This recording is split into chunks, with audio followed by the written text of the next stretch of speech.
Hallo Leute, heute will ich euch ein Projekt vorstellen, das habe ich jetzt noch schnell realisiert. Das ist quasi so eine Laterne oder auch Windlicht. Das kann man sich dann im Wetter in die Wohnung stellen oder draußen im Garten.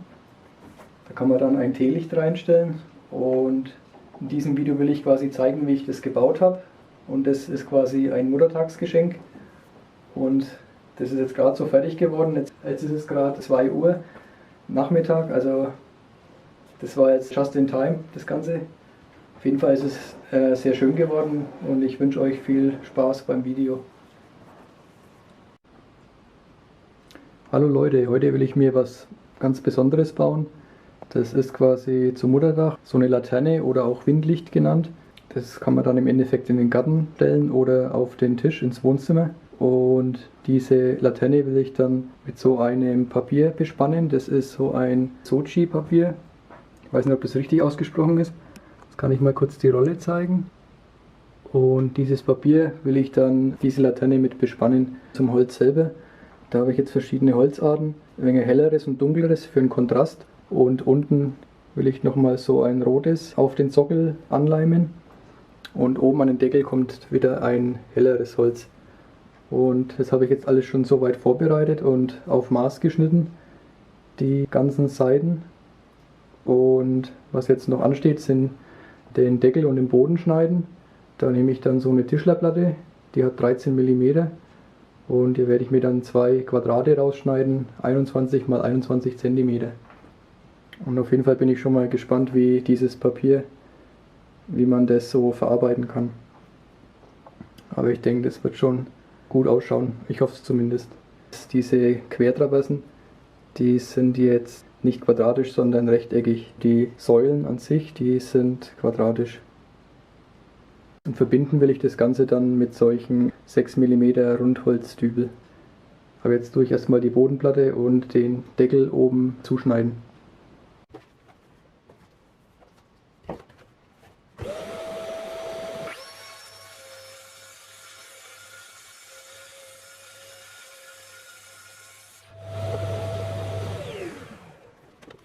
So, jetzt habe ich schon mal der Länge nach das Brett geschnitten auf die 21 mm. Kann ich jetzt noch mal kurz nachmessen. Das schaut sehr gut aus. Das muss ich mir jetzt nur noch mal anzeichnen.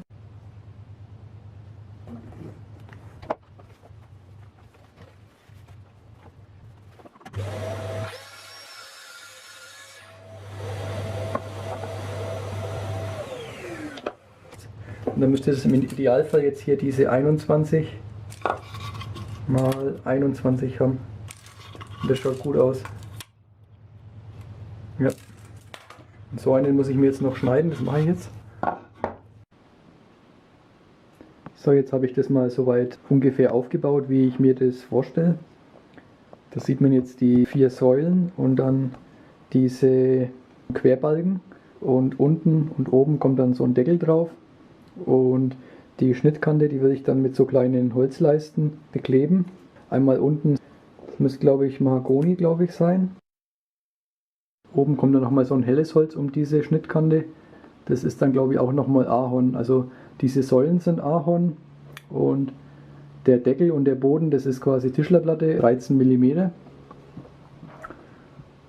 Und diese Querbalken müsste glaube ich Zebrano sein.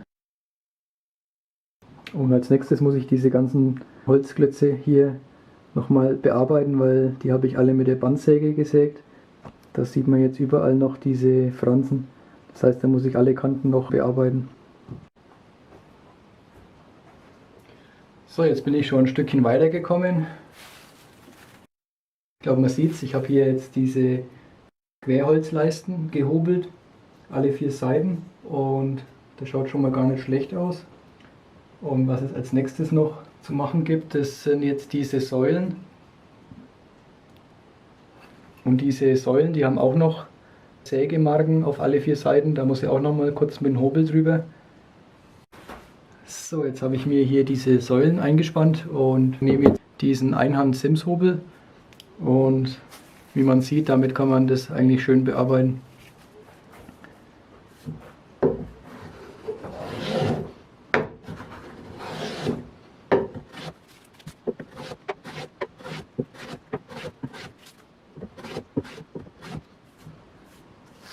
Und es gibt dann wirklich eine super glatte Fläche.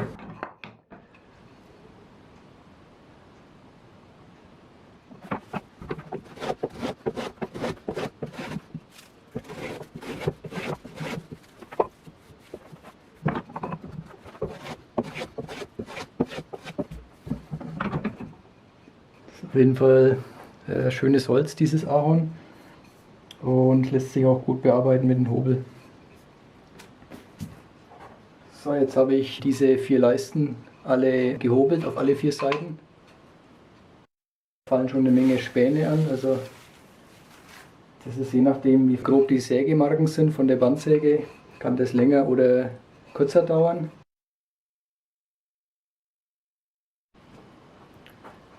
So, jetzt habe ich meine Bohrmaschine aufgebaut.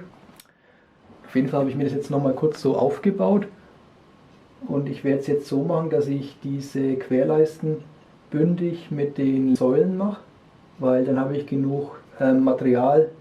Wenn ich jetzt hier diese Holzdübel einbohre, das sind jetzt hier 6 mm Holzdübel, und dann werde ich jetzt in diese Querleisten, da werde ich jetzt 2,5 cm reinbohren, und die restlichen 1,5 bohre ich dann in diese Säule rein.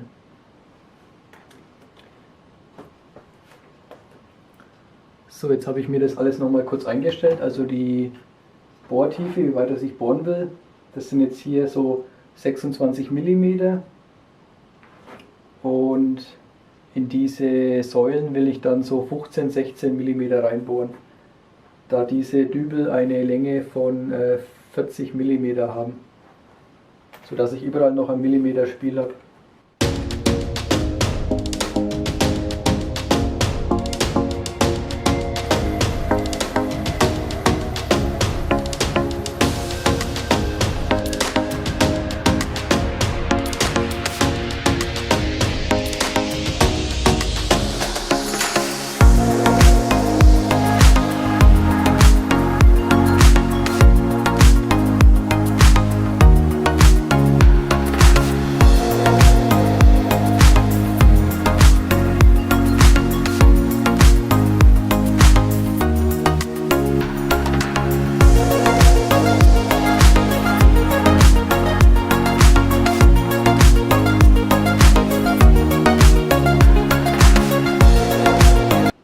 Jetzt habe ich hier 2 solche Markierhilfen in diese Querhölzer rein, und dann kann ich mir das quasi markieren an den Längssäulen. Da muss ich nur noch schauen, was ich mir auf diese Hölzer geschrieben habe, und da habe ich mir quasi diese Querhölzer von A bis D markiert, da ich mir auch bei dem Holz das markiert habe, erstens mal, ob es oben oder unten montiert wird und was die Innenseite und die Außenseite ist. Ich werde das wahrscheinlich jetzt so machen, dass ich erstmal eine Seite andrücke und dann die andere. Und zum Markieren von diesen Querhölzern habe ich mir das jetzt hier hingelegt, flach auf ein Brett, und habe mir die Positionen nochmal gemerkt. Und damit es bündig ist, habe ich mir jetzt das Holz nochmal davor gelegt, und jetzt kann ich eigentlich das zusammendrücken und habe jetzt hier schon mal die Markierung in der Säule, wo ich bohren muss.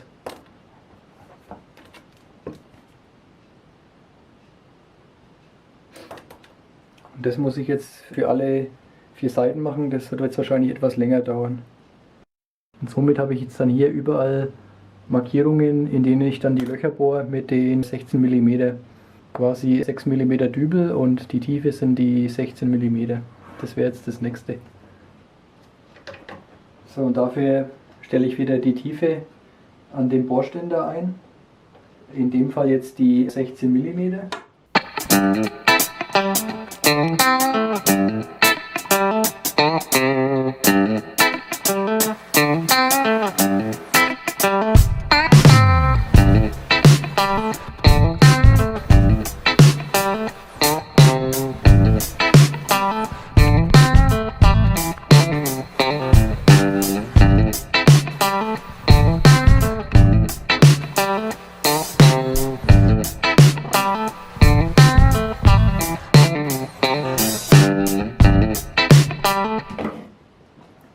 So, jetzt habe ich die ganzen Löcher in die Säulen gebohrt, damit ich dann später mit diesem 6 mm Riffeldübel das Ganze verleimen kann.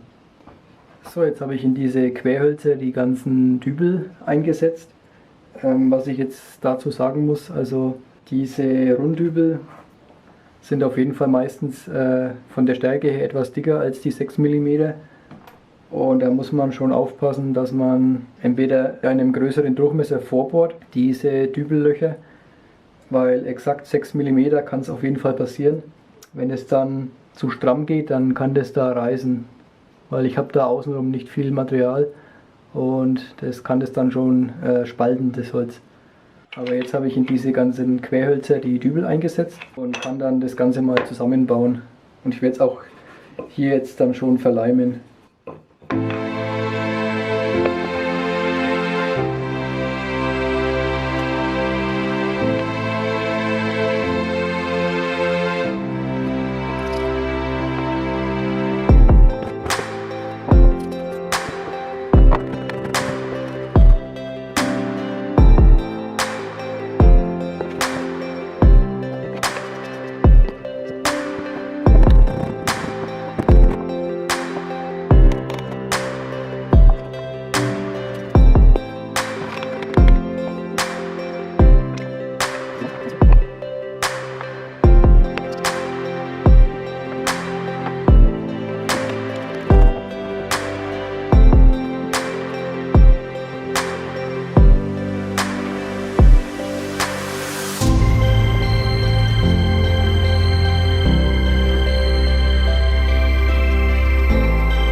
So, jetzt habe ich das Gestell zusammen für die Laterne. So, währenddessen das Gestell dann trocknen kann von der Lampe, werde ich als nächstes an den Deckel und also auch an den Boden jeweils solche Kantenumleimer anbringen. Das ist jetzt hier in diesem Fall Sapeli, glaube ich, müsste die Holzart heißen. Und oben werde ich dann das hellere Holz für den Deckel verwenden, das ist dann nochmal Ahorn. Damit man diese Schnittkanten nicht sieht von dieser Tischlerplatte, werde ich da jetzt überall Umleimer anbringen. Jetzt habe ich nochmal die ganzen Außenkanten bündig gemacht und verschliffen. Und auf der Oberseite habe ich 2 Bohrungen reingemacht. Und in diese beiden Bohrungen habe ich dann solche Dübelmarkierer reingesteckt und habe mir dann diesen Deckel genommen und habe mir den auf diesem Gestell ausgerichtet. Und jetzt habe ich hier dann 2 solche Stockschrauben. Das ist auf der einen Seite ein metrisches Gewinde, auf der anderen Seite ist ein Holzgewinde. Und mit dem Holzgewinde würde ich diese Stockschrauben dann diagonal hier reinschrauben. Und dann kann ich mir diesen Deckel nehmen, da habe ich jetzt auch diagonal diese beiden Löcher und kann den dann so draufstecken auf das Gestell von der Laterne. Und dann will ich mir da noch Löcher reinbohren in diese beiden Holzknaufe und kann dann quasi diese beiden Holzknaufe den Deckel befestigen, damit ich den Deckel quasi lösen kann und wieder befestigen. Würde dann ungefähr so ausschauen. Die werde ich vielleicht auch noch lackieren, je nachdem wie das optisch ausschaut. Und als Haltegriff nehme ich da jetzt so ein Textilband, das ist so silber und das kommt dann genau in die Mitte von dem Deckel. Und das werde ich dann auch mit Scheiben und Schrauben befestigen. Was ich noch gemacht habe, ich habe unten in dieses Gestell 4 Löcher reingebohrt und das Ganze ebenso mit Dübelmarkierer markiert. Das sieht man jetzt hier, die 4 Löcher, und das werde ich dann mit diesen Riffeldübel wieder zusammenleimen. So, jetzt habe ich diese schon mal eingeschraubt, diese Stockschrauben. Und habe mir die Löcher gebohrt, die habe ich jetzt etwas größer gebohrt, die sind jetzt 8 mm. Und die Stiftschrauben, das ist M6 Gewinde, das wären dann 6 mm. Damit man wirklich diagonal genug Platz hat, um diese Schraubknaufe aufzuschrauben. Und als nächstes würde ich jetzt den Einhandhobel nehmen und würde diese Anleimer bündig hobeln.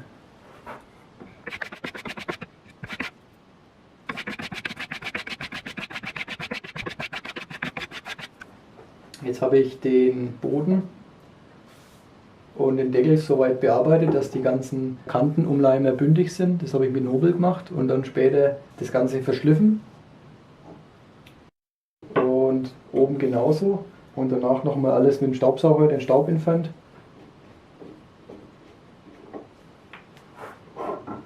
Und da sieht man jetzt die Halteschlaufe aus so einem Kunststoffgewebe.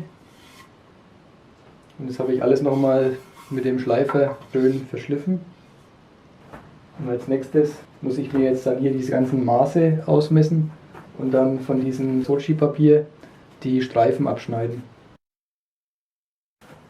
So, jetzt habe ich diese Laterne mit diesem Sochi-Papier bespannt. Und ich muss sagen, ich habe mir das eigentlich vorher schwieriger vorgestellt. Aber das lässt sich eigentlich gut bearbeiten. Geschnitten habe ich das jetzt mit einem Cuttermesser. Und da habe ich dann so ein Stahllineal angelegt und habe das dann entlang dem Stahllineal geschnitten.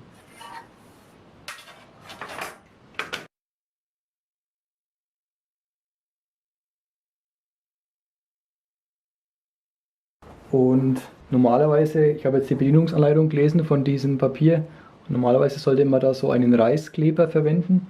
Den habe ich jetzt leider nicht gehabt. Ich wollte schon fast so einen Weißleim nehmen, aber was ich jetzt verwendet habe, das ist hier so ein Fischleim. Und dieser Fischleim funktioniert eigentlich top. Also bis jetzt schaut es gut aus. Und wenn es dann trocken ist, dann werde ich oben diesen Überstand von diesen Querbalken des Papier entfernen. Was ich dann noch gelesen habe zu diesem Papier, das ist das, dass man, falls es ein wenig durchhängt, kann man das mit so einer Sprühflasche mit Wasser benetzen, dieses Papier. Und dann soll sich das von selber straffen. So, jetzt bin ich fertig mit der Laterne. Ich habe jetzt nochmal die ganzen Holzleisten mit so einer Holzbutter versiegelt. Und ich muss sagen, das ist echt schön geworden. Und das Papier, das spannt eigentlich auch relativ gleichmäßig. Falls das irgendwelche Falten hätte oder so, könnte man das nochmal mit so einer Wassersprühflasche benetzen. Und dann, wenn das wieder trocknet, dann spannt sich das noch ein wenig. Das wäre noch eine Möglichkeit, falls es irgendwie zu locker ist. Aber das kommt jetzt echt schön zur Geltung, diese verschiedenen Holzarten. Und oben kann man ja den Deckel dann wegnehmen.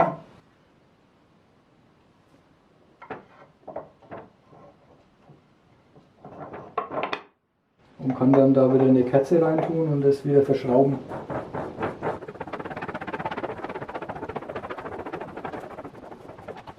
Das Einzige, was ich wahrscheinlich noch machen werde, ist, dass ich innen drin einen Einsatz reinmache für eine Kerze, damit die Kerze in der Mitte von dieser Laterne erstens mal befestigt ist und auch genau in der Mitte dann ist, auch aus Sicherheitsgründen. Aber so wäre jetzt eigentlich diese Laterne fertig.